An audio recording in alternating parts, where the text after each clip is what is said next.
Halo, Assalamualaikum warahmatullahi wabarakatuh. Gimana nih kabarnya teman-teman? Ada yang deg-degan ya. Semoga tetap semangat, tetap bahagia. Tentunya terutama untuk teman-teman yang hari ini sudah dapat pengumuman seleksi kompetensi dasar ya, atau siapa yang lanjut kemudian ke seleksi kompetensi bidang.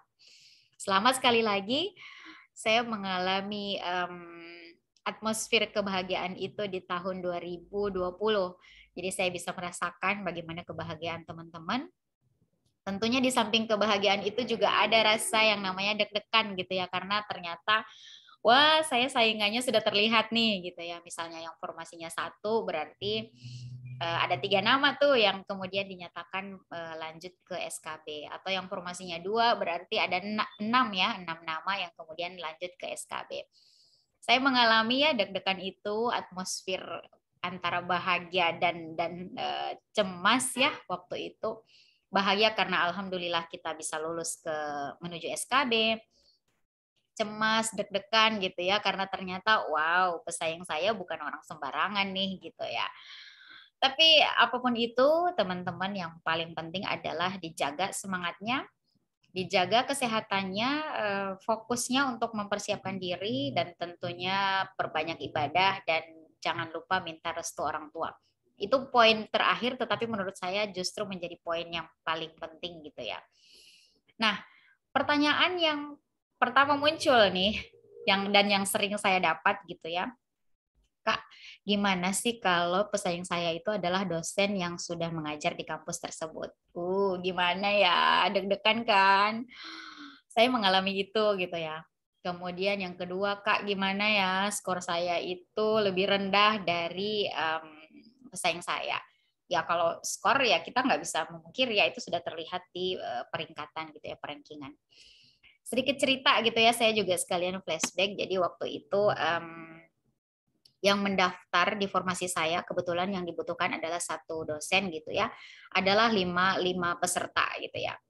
Yang kemudian lulus passing grade dan dinyatakan memenuhi syarat untuk maju ke SKB adalah 3 orang. Jadi memang sesuai dengan formasinya ya. Kalau satu satu formasi berarti dikali 3, jadi 3 orang. Nah kebetulan memang waktu itu dari 5 peserta yang passing grade itu hanya 3 orang. Jadi kamilah bertiga yang kemudian berkompetisi lagi di seleksi kompetensi bidang. Itu deg-degan banget, parah. Karena akhirnya saya kelihatan tuh, saya bisa lihat profil pesaing saya. Ternyata yang peringkat satu tuh alhamdulillah saya berada di peringkat satu. Kemudian yang peringkat dua skornya itu sama persis dengan saya, sama persis. Tetapi kenapa kemudian saya yang berada di peringkat satu adalah karena kalau tidak salah ingat nilai TIU saya lebih tinggi gitu ya. Pasti teman-teman juga sudah baca aturan itu ya gitu ya. Jika ada skor yang sama maka dilihat, saya lupa, pokoknya intinya saya berada di posisi satu karena kalau tidak salah ingat itu TIU saya lebih tinggi gitu ya. Itu yang pertama, hal yang bikin deg-degan adalah skor saya sebagai peringkat satu dan peringkat dua adalah sama gitu ya.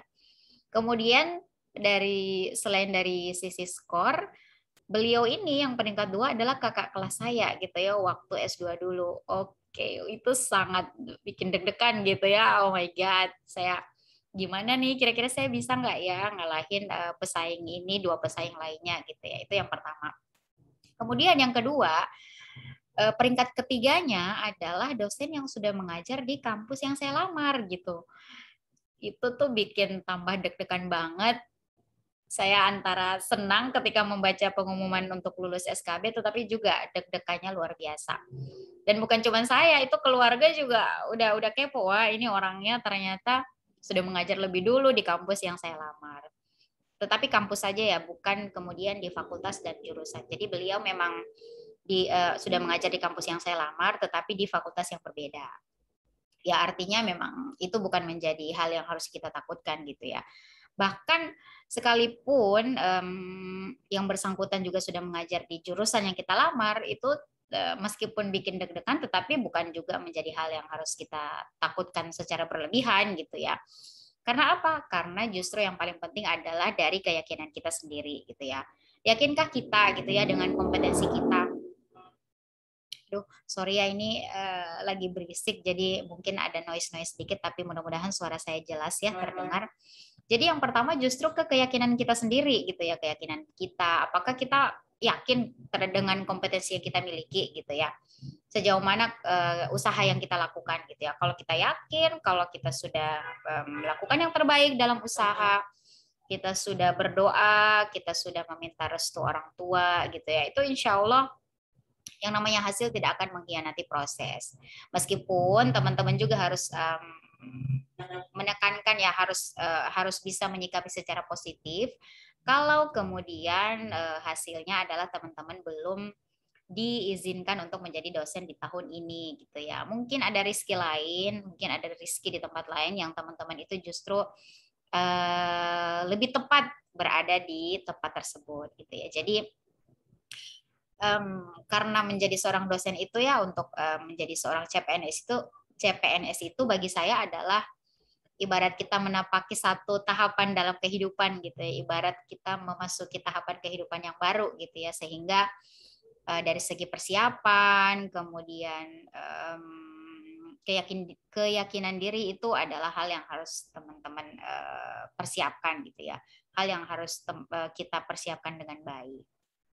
Nah jadi apa ya, poin-poin video ini saya juga nggak tahu, random gitu ya, intinya saya ingin menyemangati teman-teman karena meskipun skor teman-teman rendah atau meskipun skor teman-teman sama, yakinlah usaha itu um, tidak akan pernah mengecewakan hasil. Ya benar ya, usaha itu tidak akan pernah mengkhianati hasil. Oh salah ya, hasil tidak akan pernah mengkhianati usaha gitu ya. Artinya teman-teman tetap positif, bolehlah sedikit deg-degan melihat profil pesaingnya, tetapi setelah itu semangat lagi, setelah itu persiapkan diri lagi, karena itulah yang akan menentukan performa teman-teman di seleksi kompetensi bidang. Terus apalagi ya, teman-teman boleh komen ya, mungkin kecemasan-kecemasan apa atau ketakutan-ketakutan apa yang teman-teman rasakan. Kalau terkait dosen yang bersangkutan sudah mengajar lebih dulu di jurusan teman-teman, boleh itu menjadi kekhawatiran, tetapi jangan menjadikan itu adalah hal yang menakutkan banget gitu ya, karena beberapa teman pun mengalami hal yang sama gitu ya. Salah satu dosen yang kemudian lulus di periode saya, ternyata adalah dosen yang sudah mengajar di kampus tersebut dan mengikuti seleksi CPNS itu 2 kali, tetapi tidak lulus gitu ya. Karena memang mungkin belum saatnya ya, saatnya dia adalah seleksi di tahun di mana saya juga mengikuti seleksi. Jadi namanya menjadi PNS itu, menjadi dosen adalah hal yang endingnya kita nggak tahu gitu ya, karena kita hanya sebagai manusia yang tidak memiliki kuasa apapun. Yang bisa kita lakukan adalah mempersiapkan diri, berusaha dan berdoa sebaik mungkin.